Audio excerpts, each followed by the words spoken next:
Welcome back to another Alliance War video. We have 4 Loki pushing Masters War again. We have a long way back. We are in Tier 2. We took last season off, and we're looking to climb back up, and hopefully we can get back to Tier 1 and finish in Masters. Now, the meta, is nerfed down a little bit from last season. We didn't push last season, so we don't have a whole lot of experience with it. But the meta overall is meant to challenge you more and to basically make people die more.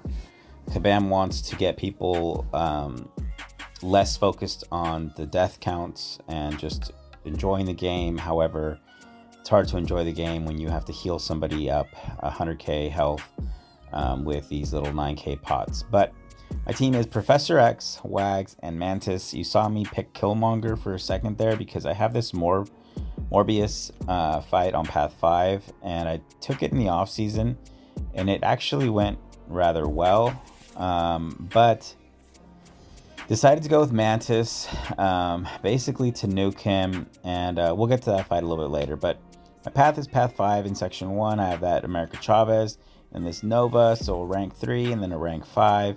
I have this Morb, who's only a rank 1. Actually, the only rank 1 I think that I'm going to be facing. Rank 1 or non-rank 5 in this war. And then there's this Ascended Absman. And then I'm taking... I'm just looking at the map right here, but I am taking this Sassy on Mini Island. So that is the plan. I was thinking about taking this spot boss. But ultimately we went with Crossbones.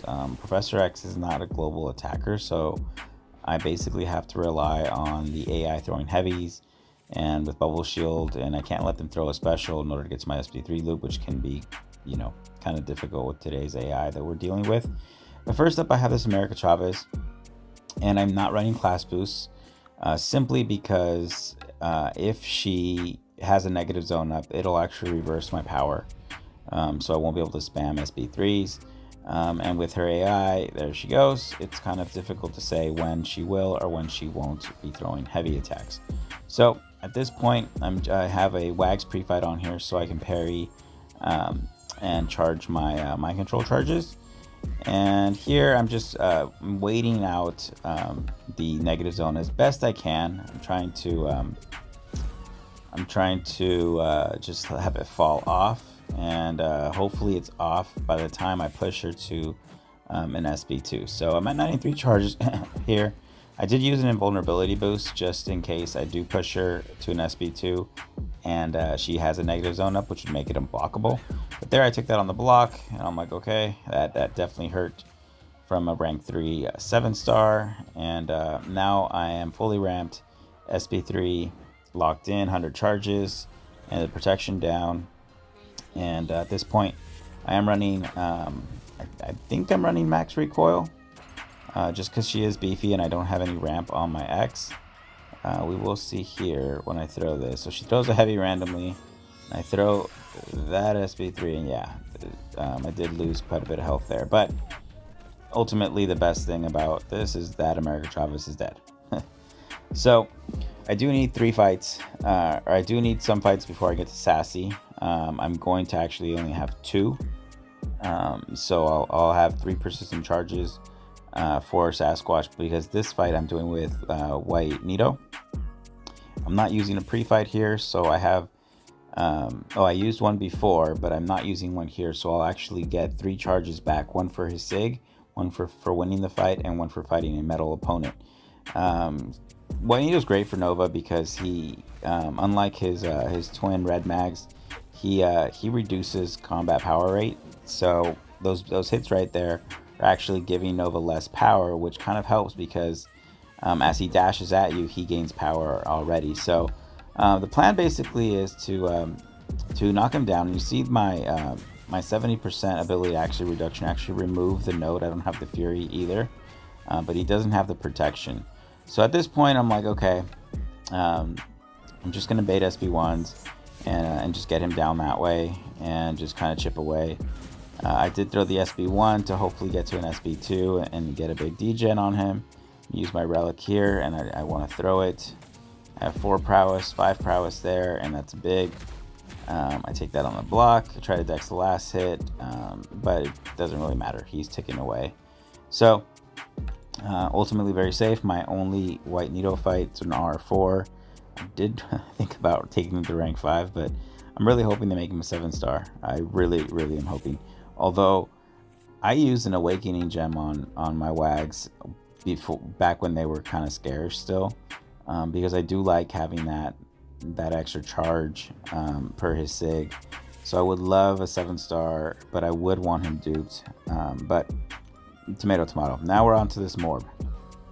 I'm throwing skill boosts on, and I debated on what to do here, because basically I could have just thrown my Intimidate on and then build my charges that way, but I would have pushed him because his combat power rate is max as a 7-star. I was going to push him over a bar with 1 combo.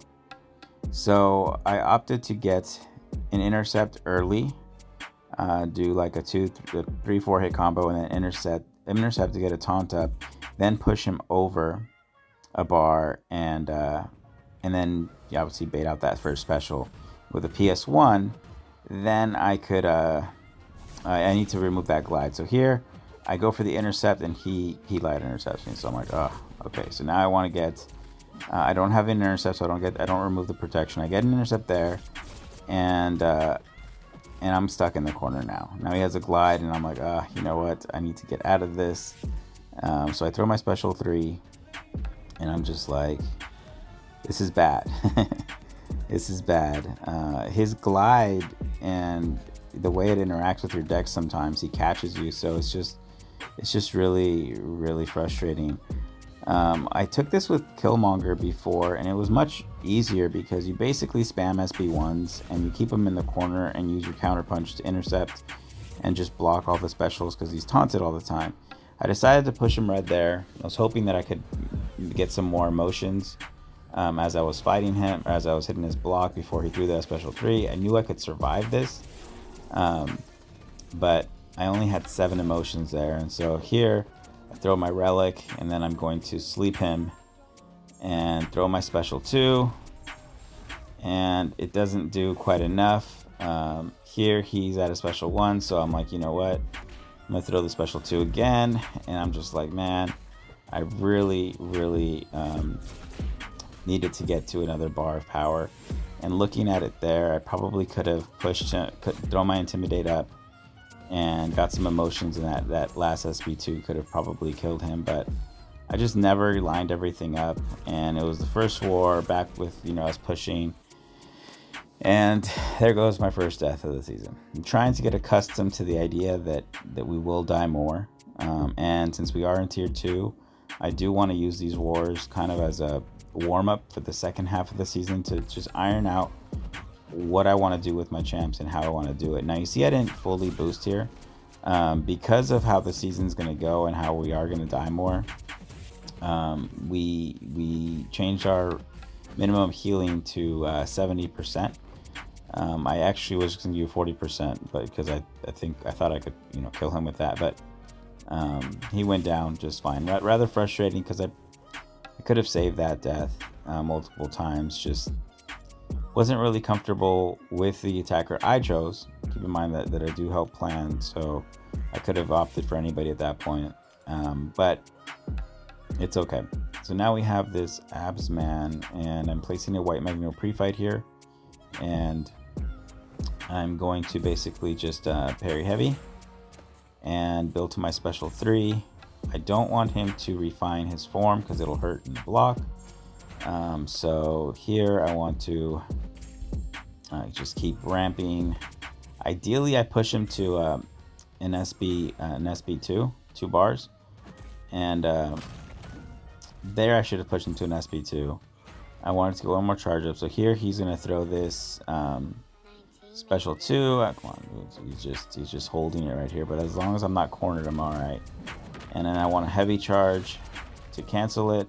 I'm going to use my falter to get an intercept, He was running recoil, actually. I just noticed that right now, but it doesn't really matter. I'm running my my class boost now, so this is definitely going to kill him after, I think, another SB3.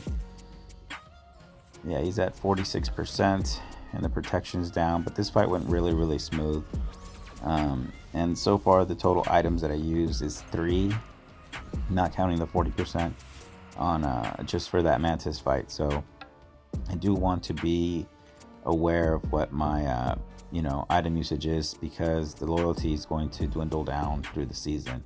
So next up, I have this Sasquatch on Mini Island. It's the one where it's like power reserve and the vigilance, and this node can get kind of tricky because he gets faltered. I'm gonna bypass falter, so I don't care about knocking him down with, you know, whatever, but he gets faltered at a certain point, and then when I go to parry, he just misses me.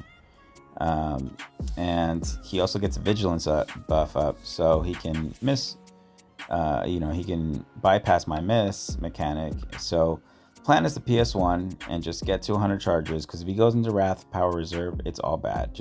I just cannot eat a heavy here. That's the main thing. Just can't eat a heavy, and that's basically the goal. And there I miss a parry, and I'm like, great. And then I miss another parry, and I'm like, okay, kind of reset. I need to get this going. See, there he's faltered, so I can't parry. So I remember just to, you know, while he's striking me. So the missed parries actually got me to you know, a bar of power. I threw that heavy from far away, and then I threw another heavy from a distance just to kind of get to 100 charges.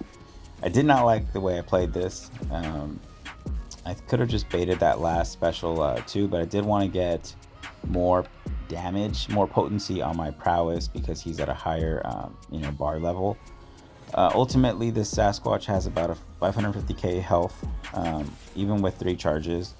I do enough damage to spam SB3s. So here's my second one, and my third one is definitely going to kill. But that was my war. First war in the books. Glad to be pushing. Was excited to get in there with Drew and kind of sort things out, and as we tinker and have fun planning. That's the majority of what we want to do. So we did end up winning our first war. Shout out to Karate Mike, Trappy, who had an awesome war. He posted his war fights finally. Check it out on his channel. I'll post it in the description, and Andy should be posting soon as well. He was an MVP. So I will see you guys in the next one.